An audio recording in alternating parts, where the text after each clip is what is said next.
Was there anything else that was coming to mind while you were listening to the session with John? Yeah, I think, so you mean like overall or in terms of like where I, like where I would have, tried to add, you know, something different or have, deepened in a particular way? Yeah. Where would you have gone differently? Um, well, I would have just added things. I wouldn't take anything away. I think you did, a really good job of helping him kind of get across all of the things that he's learned and how he's really evolved in his own relationship with himself, and understanding about how his anxiety functions. I think that the places where I would have maybe kind of opened up a little bit more inquiry would have been probably more around moments where he talked about emotions, and um, I think there was one instance in particular where he talked about being frustrated in a conversation that he was having with his mom. Um, and you sort of elucidate, he was sharing that he had to withdraw from the conversation. And I think you were helping to explain how that was a moment of self-care for him. And because sometimes right, when we withdraw, it can be a form of avoidance. And I think you're helping to differentiate that. And I think, he did share a little bit about feeling frustrated with her because he couldn't solve a problem for her. He didn't really get into the content of what the discussion was about, but it seemed like his mom was perseverating about something, and she wasn't able to sort of resolve it. I think she was just venting essentially. And I think, he was saying that it was really frustrating. So I would be really, I was very curious to hear more about what that experience of frustration was for him.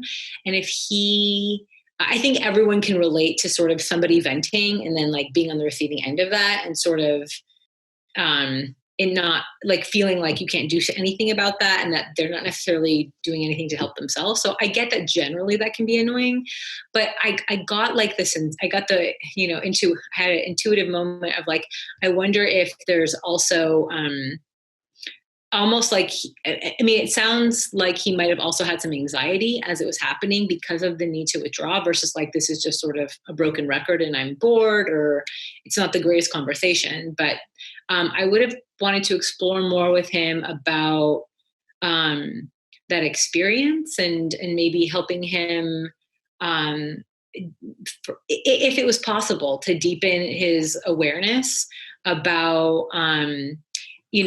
what particularly felt so triggering about that situation that he had to sort of withdraw. So, if there was a sense of helplessness that was coming up for him about not being able to solve the problem, and if that helplessness maybe is also related to older experiences in his life of feeling helpless. And I would maybe, generally talk about that, or I might even specifically, given he was talking to his mom, and that our parents very often contribute to some of the kind of emotional dynamics that can be triggering for us. I would maybe even specifically ask him if like that was a common experience for him, either as an adult or growing up, that when, that there are times when he interacts with his mom and feels really helpless to help her, and that it's actually kind of dysregulating or anxiety provoking. And I might just actually open up a door there to sort of explore some of that, both because I think it's helpful for him to understand that, but also like for him, it would be helpful for him to understand like, oh, right now I'm actually being quite triggered by feeling whatever it was, like helpless or angry. Understanding more about if there's like a historical legacy to that experience, specifically with his mom, but also because doing that work would give me a chance to sort of like do interventions that are maybe more embodied to help him maybe explore the experience of frustration bottom up. So like, again, asking him if there are words or images or sensations that he can be aware of if he slows down to sort of pay attention in the moment. So yeah, I think, I don't know where exactly it would go, but I think that would be a place for me to sort of do something different in that moment. Yeah, I really like where you're headed with that. And I'm wondering if we can talk about it conceptually, because his stereotypically cognitive behavioral therapy doesn't go into early childhood experiences and kind of the emotional legacy of your relationship with your parents. But it does seem like the way that you're talking about it could be seen from a CBT framework. So can you say a little bit more about how you see that type of exploration being consistent with a cognitive behavioral conceptualization? Yeah. So I think, we're in CBT, right? The idea is that our thoughts, and and how much we believe our thoughts, right? There's like the thought that happens kind of automatically or habitually, and then also if it's brought to our attention that we're having the thought, we also kind of can then judge whether or not we think the thought is true, and being able to first become aware of the thought and then understand if we buy it, if we think it's true, can change our relationship with the thought, and that can actually change how we feel, right? So if we realize that we have a thought, and we never even were aware that we were having a thought and it was bumming us out or it was making us anxious, and then we realized that the thought's actually, oh, I don't have to worry about that anymore because it's not true, that can actually reduce our anxiety. Sometimes what I find, right, is that with clients, they're really aware that the thought isn't true, but the fear or the anxiety doesn't seem to dissipate very quickly. Or some clients really, they don't see a reduction in the anxiety when they understand that the thoughts are not true. So I think part of what's going on in those moments or in those situations is that the body, the mind is very important in how we understand what's happening inside of us and how we can heal and change. But the body also is giving messages all the time to us, right? We have the vagus nerve, which kind of starts in our tummy and really ends in our brainstem, and kind of goes up through the thoracic area, and it's mostly giving information. 80% of the pathway is going from body to mind. So even if mind is saying, hey, this isn't true, mind, this is safe. Like, there's no reason to be anxious. There's no reason to judge yourself right now. People aren't judging you. The body is giving all kinds of signals, right?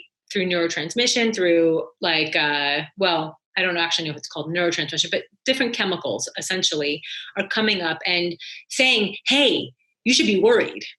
And so the mind is saying one thing and the body is saying another.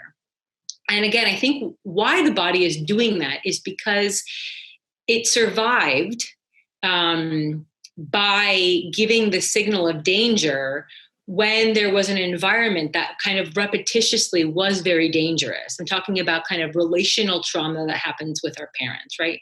And this can be neglect, emotional neglect. This can be being made fun of. This can be having critical parents. It doesn't have to be sexual or physical trauma. It can be all these other things too, although those things also obviously impact us very much. And so the body starts to kind of almost feel as if as if we're children again, and the intensity of our experience can be as high as it was as a child, right? And so, and to add to that, right, when we're children and our parents are sort of not able to attune to us, the threat feels really high. It feels like sometimes it can feel like life or death, right? The fight or flight and the freeze responses really come online when we feel dysregulated and when we feel overwhelmed. Because when we're young, we can't really regulate our own experience unless we have parents who are able to help us articulate what's going on.